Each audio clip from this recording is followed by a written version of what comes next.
इस क्वेश्चन में क्या बोला है बेटा, find how many 3 digits natural number जो डिविजिबल होने हैं चाहिए 5 से। अब क्या चेंजेस है, 3 डिजिट वाले नंबर्स बताने जो 5 से डिविजिबल है। हमें सीरीज निकालनी है 3 डिजिट। तो मैंने क्या निकाला बेटा, देखो 100, 105, 110, 115 ऐसे करके लास्ट नंबर हमारा क्या होगा बेटा 995। अब इसमें से a निकालोगे, a क्या आ गया बेटा 100, b क्या आएगा, सबट्रैक्ट करोगे तो आपको 5। इस बार लास्ट मतलब tn गिवन है आपको, tn कितना है 99। आपको फाइंड आउट करना है 100 से लेकर 995 के बीच में कितने नंबर्स आ गए। तो सेम उसी फॉर्मूले से करोगे, tn a plus n minus 1 into D बेटा। tn की जगह पुट कर देना 995 बेटा, a की जगह 100, n आपको फाइंड आउट करना है। ठीक है, सबसे फर्स्ट 100 को इधर जाके सबट्रैक्ट करना है, इसे एज इट इज सेम लिखना था बेटा। ये आ गया 895। देखो एक एक स्टार, ये मल्टीप्लाई में है, इसको यहाँ पे डिवाइड करना। ठीक है, इससे डिवाइड करोगे 5 1 सा 5, 3 गया, 5 7 जा 35। देखो बेटा अगेन 4 5 9 जा 45, ये डिवाइड करने पर आया। n की वैल्यू ही फाइंड करनी है, -1 इधर जाकर क्या हो जाएगा बेटा +1। ठीक है, तो n की वैल्यू फाइंड आउट हो गई 180। मतलब आपको पता चल गया कि 100 से लेकर 995 के बीच में कितने टर्म्स आ रहे हैं, 180 टर्म्स। ठीक है, अभी 7th question is very very important. ठीक है, इस क्वेश्चन में बेटा आपको ए डी कुछ नहीं दिया है। आपने जो फर्स्ट चैप्टर पढ़ा था ना, इक्वेशन सॉल्व करना साइमल्टेनियसली, अब इसका यहाँ पे यूज होगा बेटा। क्या बोल रहा है, 11th terms and 21st terms of AP. ध्यान से सुनना, फॉर्मूला tn का लगाना है 7th में भी, a plus n minus 1 into D. 11th terms is 16, मतलब tn की जगह 16 पुट करना है, n की जगह 11 पुट करना है। a और d दोनों आपको गिवन नहीं है बेटा, ये सेम 11 में से बन गया 10d, इसे इक्वेशन नंबर 1 दे दोगे बेटा। ठीक है, फिर अगेन आपको सेकंड क्या बोल रहा है, 21st term is 29। Again tn का फॉर्मूला लगाओगे सेम इसी तरह से। 21st टर्म मतलब n 21 दिया है, tn कितना दिया है 29। ठीक है, 21st टर्म गिवन है बेटा, ये एज इट इज सेम। 21 में से 1 गया 20, ये आपकी आ गई सेकंड इक्वेशन। आप लोग चैप्टर 1 में साइमल्टेनियसली इक्वेशन सॉल्व करते थे, x और y निकालना, यहाँ पे a और d निकालना है।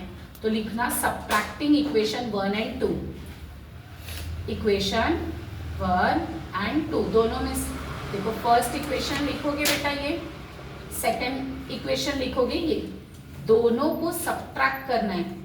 ये रहा माइनस ए कैंसिल, 29 में से 16 को माइनस करो,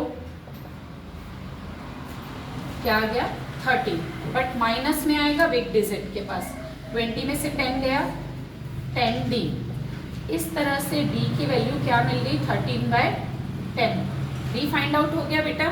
अभी आपको a फाइंड आउट करना है, तो a की वैल्यू कैसे फाइंड आउट करोगे, देखो किसी भी एक इक्वेशन में पुट करना है आपको। ठीक है, put the value d in equation 1, put the value d in equation 1।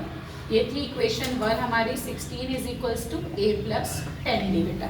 ठीक है, a को सेम d की जगह हम पुट कर देंगे 13/10। ठीक है, पुट किया, इससे 10 और 10 कैंसिल, ये आया 13 इधर जाकर सब्ट्रैक्ट हो जाएगा बेटा, तो a की वैल्यू आ जाएगी 3। देखो d फाइंड आउट हो गया, a फाइंड आउट हो गया। इसके बाद आपके क्वेश्चंस में क्या बोला है, अब आपको 41th टर्म भी फाइंड आउट करना है। अगेन tn लगाना है बेटा। ठीक है, 41 टर्म्स निकालना है।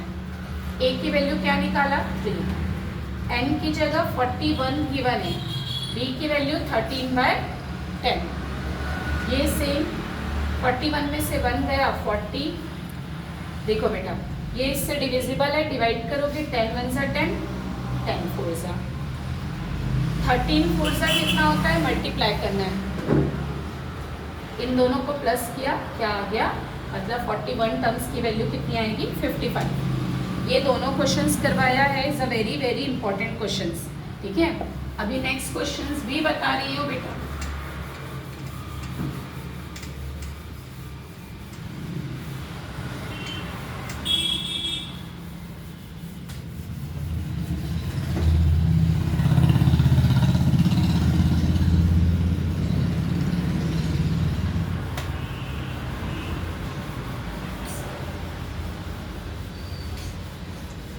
देखो 7 क्वेश्चन किया था, अभी 8 क्वेश्चन।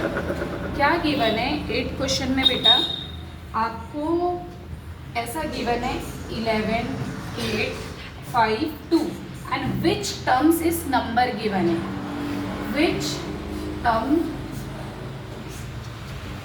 इस नंबर, विच टर्म इस नंबर, मतलब इस बार बेटा आपको अगेन tn की वैल्यू गिवन है और n फाइंड आउट करना है। ठीक है, सेम a की वैल्यू आ गई 11, d 8 में से 11 को सब्ट्रैक्ट करोगे तो -3 आया। ठीक है, tn गिवन है -151, formula tn is equals to a plus n minus 1 into D. tn था -151, a 11, n फाइंड आउट करना है अगेन आपको। ठीक है, फर्स्ट वन ये इधर जाकर माइनस हो जाएगा बेटा, ये एज अ सेम लिखोगे, कुछ भी चेंजेस नहीं, माइनस माइनस प्लस। ठीक है, तो इन दोनों को प्लस किया बेटा, आपका टर्म्स आ गया 162।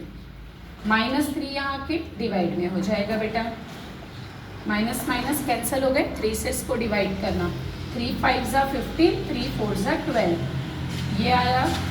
-1 इधर जाकर प्लस हुआ तो n की वैल्यू कितनी आ गई, 55।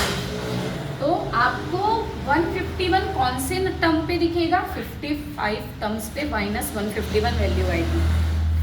अभी नेक्स्ट क्वेश्चन देखो बेटा, in the natural numbers 10 to 250, फिर से ध्यान से सुनना, नेचुरल नंबर्स निकालने हैं 10 से लेकर 250 के बीच, बट वो डिविजिबल होने चाहिए किससे, 4 से, इट इज डिविजिबल बाय 4।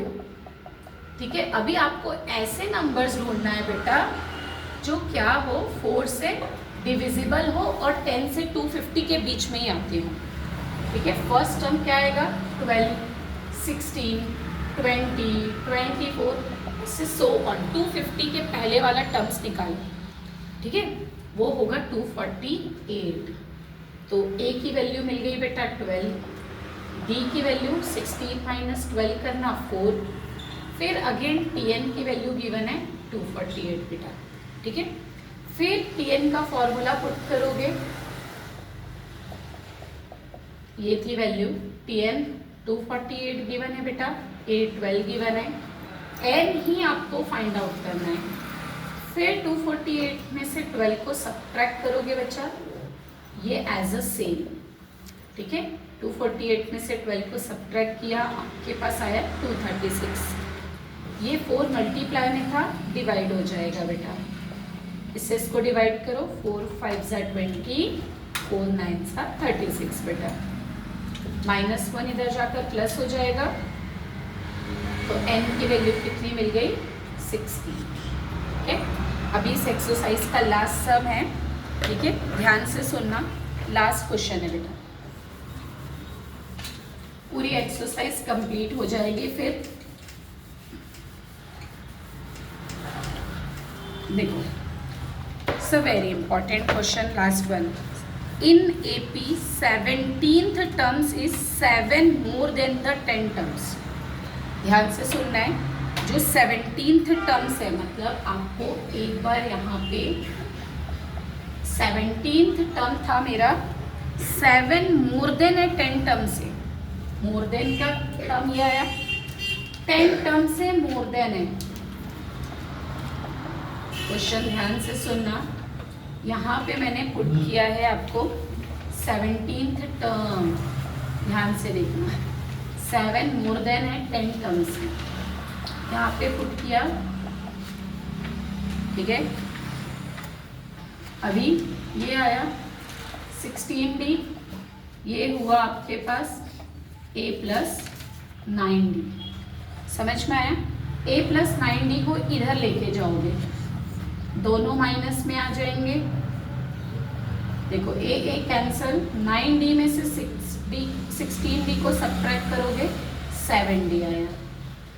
सिर्फ d की वैल्यू निकालनी है, कॉमन डिफरेंस, तो d क्या आ गया 1। Is a very important question. नहीं समझ में आया फिर से सुनना। क्या बोला था? 17th टर्म्स जो है 10 मोर देन है, 7 मोर देन है 10th टर्म से, 10th टर्म, इसलिए n की जगह 17, 7 मोर देन सेम 10 टर्म्स, ठीक है।